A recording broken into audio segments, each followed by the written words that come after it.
Dissecting the Browns quarterback situation with Scott Petrak on today's episode of the Locked On Browns podcast.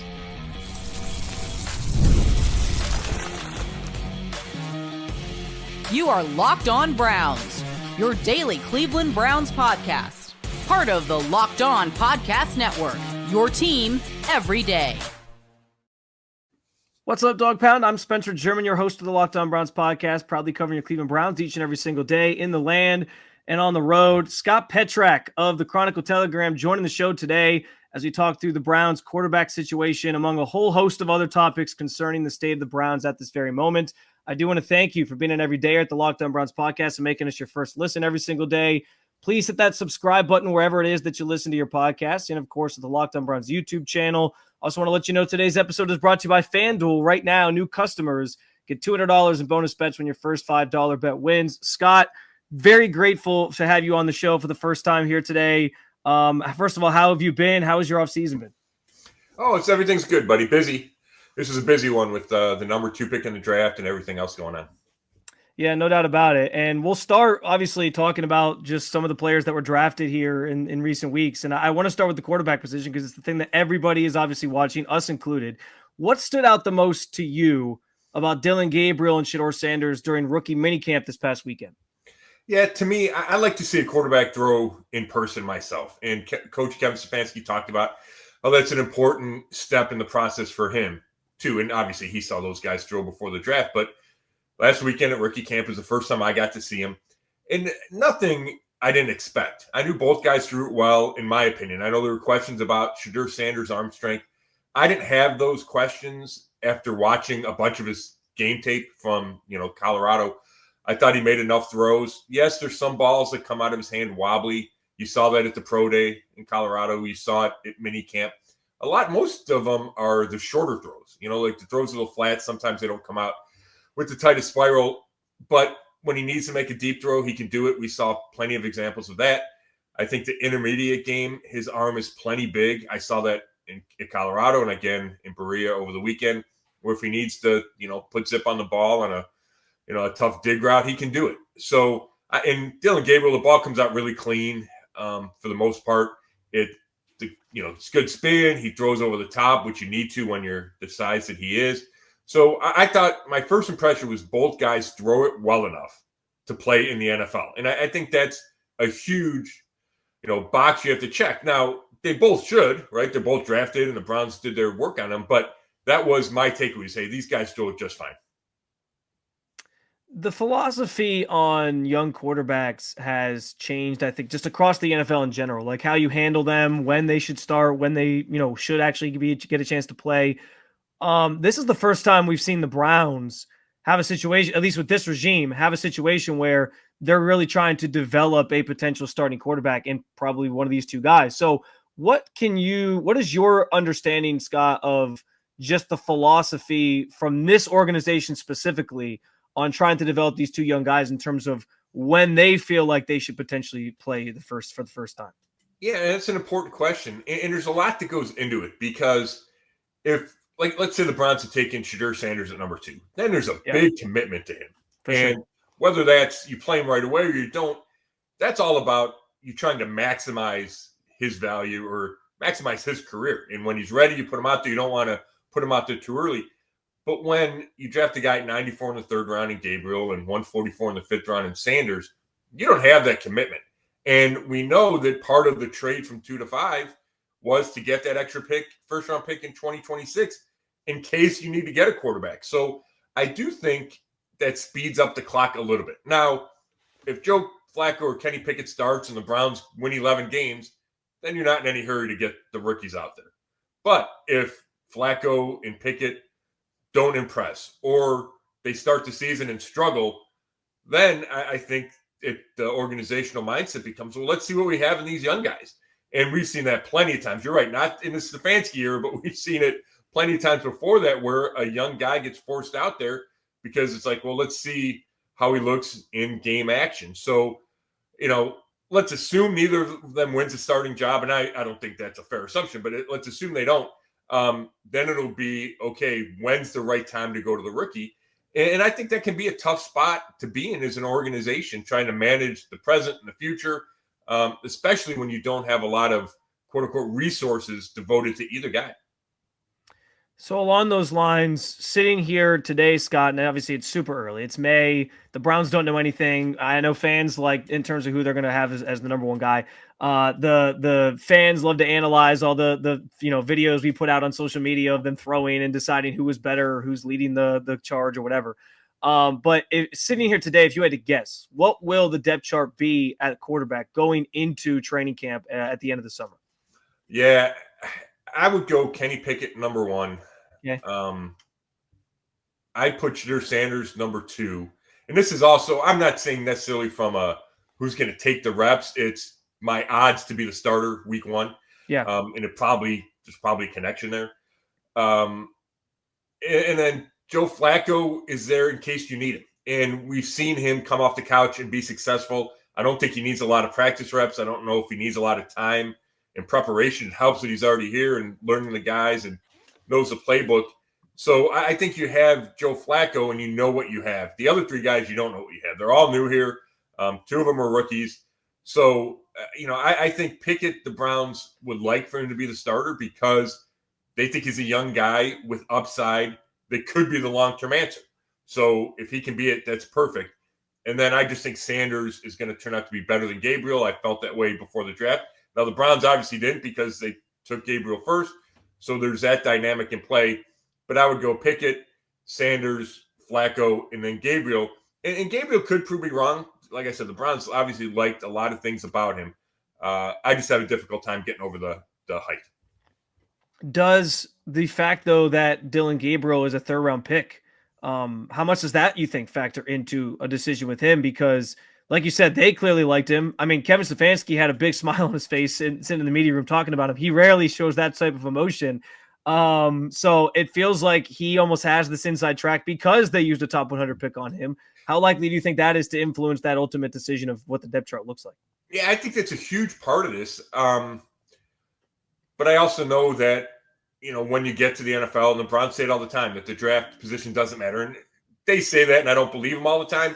But 94 to 144 is different than, number 2 to number 80 or whatever that, relationship would be. So I don't think it's any kind of insurmountable hurdle for Shedeur Sanders to close the gap on Dylan Gabriel. I do think Gabriel has the upper leg, as Romeo Crennel used to say, to start it. He has a leg up to start this process because the Browns targeted him in the draft. And he was a guy, and, we saw that Bird tweet thing that, a birdie told Gabriel that he was going to be the pick at 94. And I believe there could be some truth to that they both sides thought, okay, if he's still there, end of the third round, he's the guy. And then Sanders is this extra, this surprise. So I do think that matters.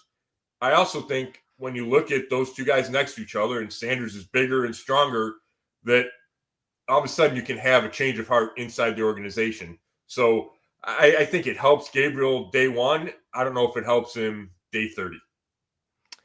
I'll get you out of here with this on this first segment, and then I have a sort of follow-up question that we'll start with next segment. But how do you feel the Browns are equipped to handle the extra sort of fanfare that comes with Shedeur Sanders? Because I've said on this very podcast, Scott, that to me, I think they can, but we also know the Browns have a history of, botching these things, and it can get a little out of hand at times. So do you feel that they're well equipped to sort of handle the extra attention that comes with Shedeur Sanders, especially if he's not going to start immediately? Yeah, it's a fair question. I would say organizationally, they have a lot of experience with it, so they should be better prepared. But like you said, they haven't always handled it well. I do think Kevin Stefanski, this kind of thing does not bother him. Maybe it does, behind the scenes and, internally, but he's not going to show anything publicly. And I think that's great from an organization standpoint. I think Andrew Berry's the same way. There are challenges from a public relations and media standpoint. We saw that they decided to wait on the quarterbacks till Saturday instead of Friday. And I think that was a sign that, hey, it's not all about these, mid-round picks. So it's a challenge, but, Shedeur doesn't have those off-field issues. You think about a guy like Johnny or even Baker had some, dust-ups with the media or some things off the field. Sanders, the quote-unquote issues with him, they're not character stuff, really. It's not like he's getting into trouble. So I think that helps the Browns try to manage whatever extra attention, and there is extra attention. I have one more question for Scott about the quarterback situation in regards to how many they'll be keeping at the end of training camp. We'll get to that coming up next on the Locked On Browns podcast. The NBA playoffs are in full swing, and every night delivers highlight-worthy performances. Major momentum shifts and can't-miss moments. Whether it's a game-winning shot or a breakout player, there's never been a better time to get in on the action. FanDuel makes it easy to stay in the game before tip-off and live with player props, performance trends, and same-game parlays. Fans have more ways than ever to play smart and win big. What would it look like to combine live prop bets mid-game based on how the action unfolds? FanDuel lets you do that by combining them into same-game parlays for a chance to win even more money. You can also bet your favorite players, guys who are showing up in the biggest moments of games like Jalen Brunson has been throughout this postseason, and the Knicks are in the midst of a great run themselves right now. We'll see if they can keep it going into the Eastern Conference Finals and maybe beyond, and if Brunson can keep that up as well. But that's a great way to win yourself some money during the NBA playoffs. New to FanDuel, it's the perfect time to sign up. Head to FanDuel.com, place your first $5 bet, and if it wins, you get $200 in bonus bets. Make every moment more with FanDuel, official sports betting partner of the NBA.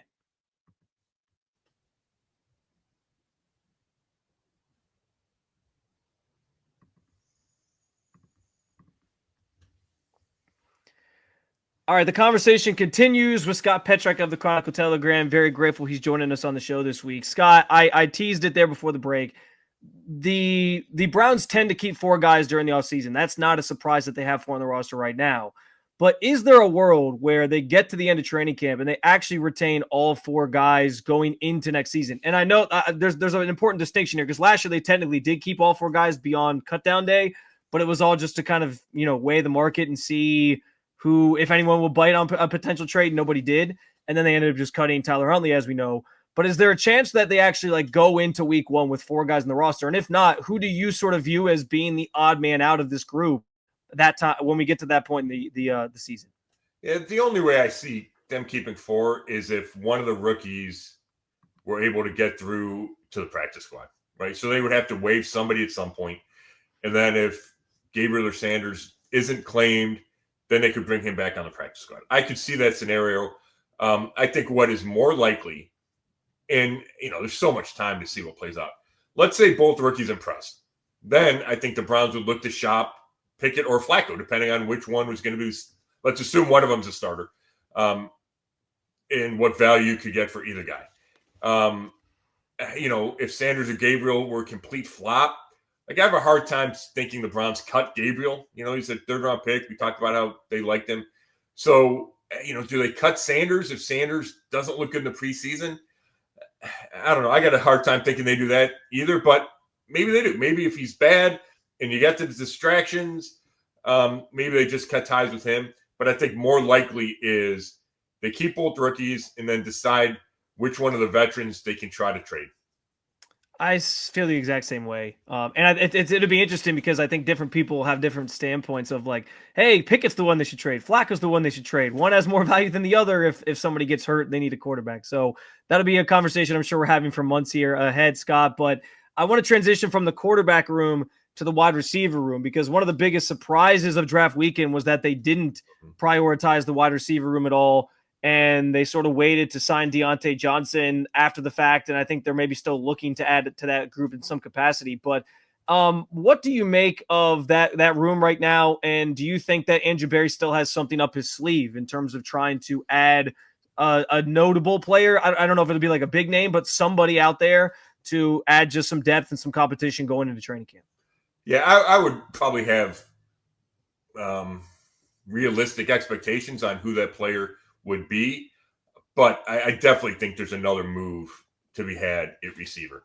And I would compare it to the two safeties they signed on Monday, right? It's well into free agency. It's after the draft, but yet they go and find two guys who could have big roles with this team week one. Rayshon Jenkins and Casey, they could both be in that three safety package when you get to week one. And I think there's a receiver out there that could be a free agent signee or maybe a low-level trade that winds up being in the rotation with Jerry Jeudy and Cedric Tillman, and I assume Deontay Johnson if there aren't any issues with him.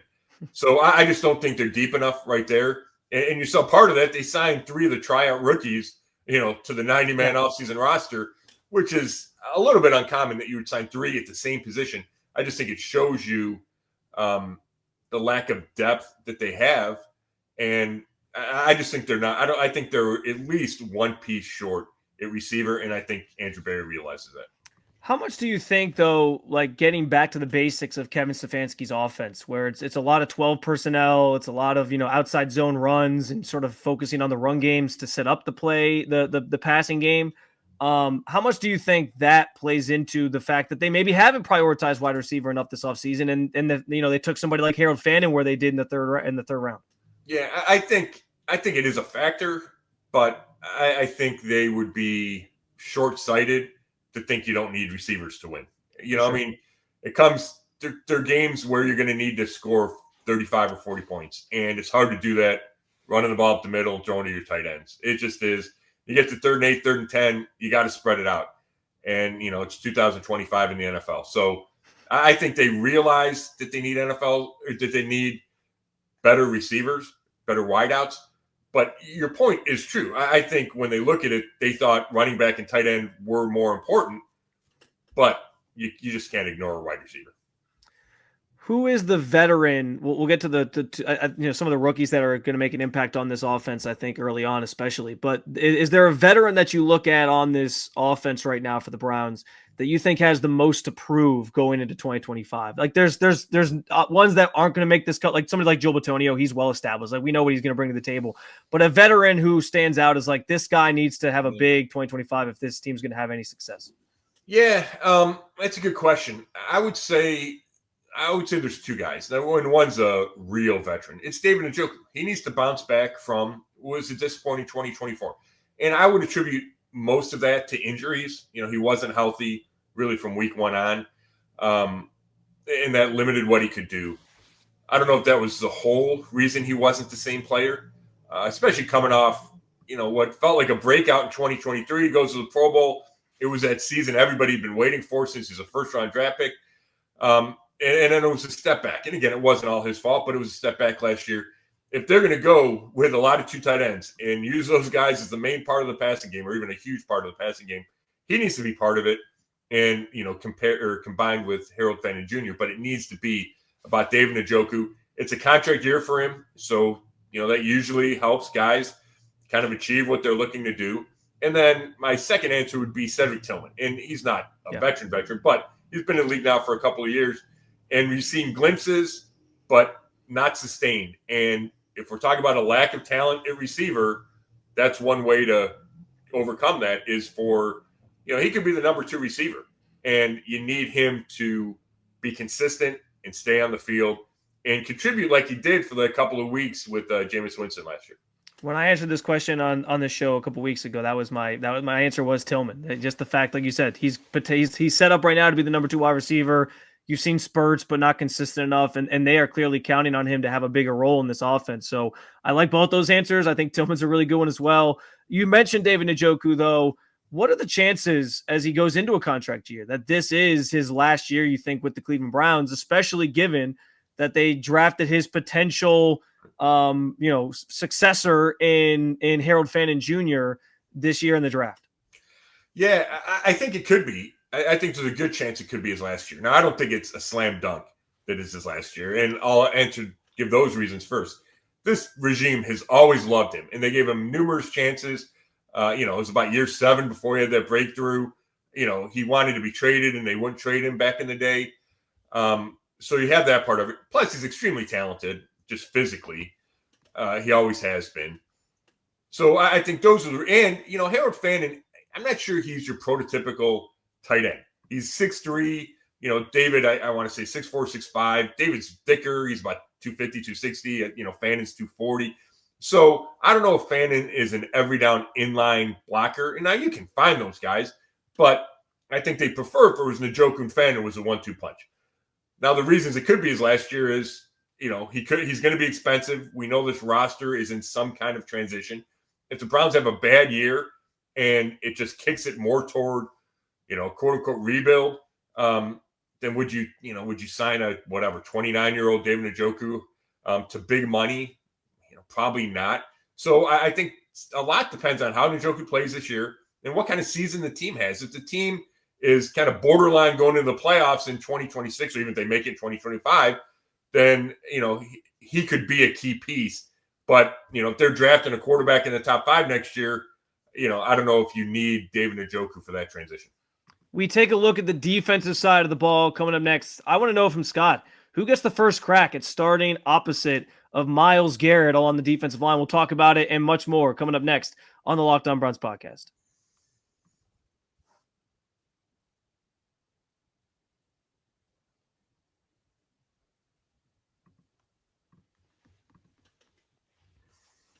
All right, final segment with Scott Petrak of the Chronicle Telegram joining us on the show. And we got to talk about the defensive side of the ball on top of a couple other things. And Scott, I'll start with the question I teased there before the break. Myles Garrett is back, obviously, in the fold here. We know they drafted Mason Graham. We'll get to him in a second as a defensive interior guy to help with the pass rush. But in previous years, this regime has really focused on, hey, let's do. I've been calling it like a rent a pass rusher program, where they kind of go get like an older veteran who's established, but maybe isn't going to be here very long, and put them opposite of Myles Garrett. This is the first year where it seems like they have a lot of moving parts at that opposite defensive end spot. Who do you think ends up being the primary starter at that position opposite of Myles? Yeah, it's a good question. I would probably say Alex Wright, because he's good against the run. He showed a little bit of pass rush is starting to come on. And, then he had the injury last year that cost him almost a whole year. I was going to say Joe Tryon-Shoyinka, because he was one of their first free agent pickups.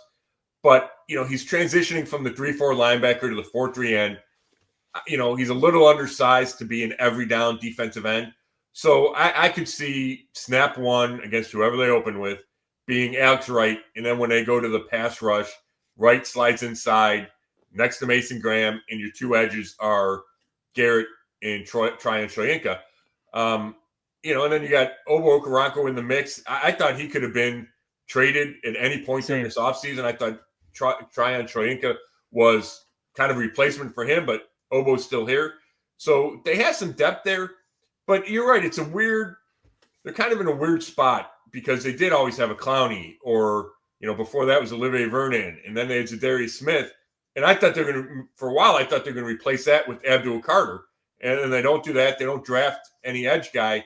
But I do think they have enough depth there. Isaiah McGuire would certainly be in that mix. I think he flashed a little bit last year. Yeah, I think that's a good way to sort of go about it. It's going to be interesting to see how that one sort of sorts itself out. And obviously in the middle, they added Mason Graham, who everyone should be excited about despite the circumstances that maybe took to get him. I know fans weren't thrilled that they passed on Travis Hunter, but the pick made sense for where they ended up falling, the top 5 player in this draft. What impressed you most about him, seeing him out at rookie minicamp over the weekend for the first time in person? I mean, I guess it would be vomiting and then continuing to practice. There's something awesome said for that. He showed whatever he showed, fortitude, or, the willingness to keep going. I watched him do some individual stuff. It's hard in these team drills with not really any contact, but just watching him individually, you see the burst, you see the hands that the Browns like. And, I don't think he's a physically imposing guy. Oh, I know he's not, but it's the quickness that the Browns are looking for. And it's the leverage that, the wrestling background that gets people make such a big deal of. I think it's legitimate. And if you watch him at Michigan, you watch those highlights, he is in the backfield a lot. And the Browns are counting on that being even more so given the Jim Schwartz attack style defense. Yeah, I mean, I'll tell you, like day one being out there and seeing him just go through some basic drills where it was like, hey, they're going to pretend to snap the ball and you're going to get off. His get off is real quick. Like he has an elite get off, and that's something that the Browns obviously loved. So I'm excited to see what he sort of looks like and what he brings to the table. Browns haven't necessarily had somebody who could rush the passer from the middle of the defense. So I think that's going to be a big get for them. We got the news obviously on Monday about JOK and his 2025 season being spent on the reserve/pup list. Couple sort of questions that are off of each other here. First, Do you think that we ever see JOK play football again? I know it's a lot of speculation at this point, but given how this has played out, I kind of feel like that could be the case, especially with that line in his statement that he put out where it was like, I don't know what the future holds. The fact that nobody knows, I think, is kind of ominous. But then also, do you buy that Andrew Berry on draft night told us, I think he actually told you, I think you asked the question, that he would have drafted Carson Schlesinger if JOK was still healthy? Because I just don't, I think that's not true. Like, I think they had to have made that decision with the understanding that this is probably where this was headed for JOK. Yeah, I don't think he was being truthful when he answered that. And if you look at how they address linebacker throughout the offseason, I think it's green. I mean, we always knew there was a chance JOK would not play in 2025. Yeah. So that is the backdrop. But for this, for the news to come out yesterday is early in the offseason. It is. I mean, we're 4 months from the season. They probably knew it was going in this direction for a long time. So they re-signed Devin Bush Jr.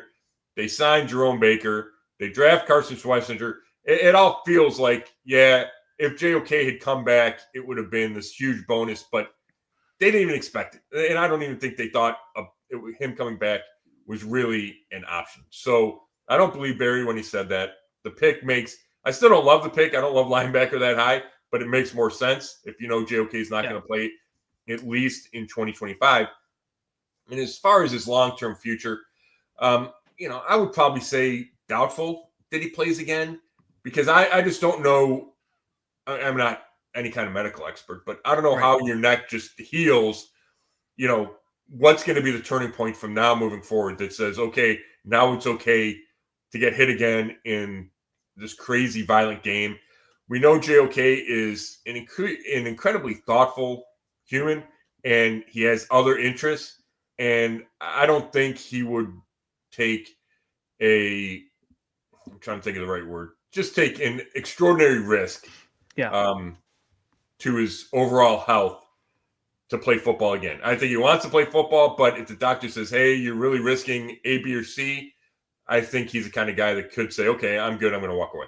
I think that's well said. Yeah, and that's what I've tried to kind of encapsulate too this week as we got that news. Scott, a couple final things here. I'll ask you the same question I asked you about the offensive side of the ball.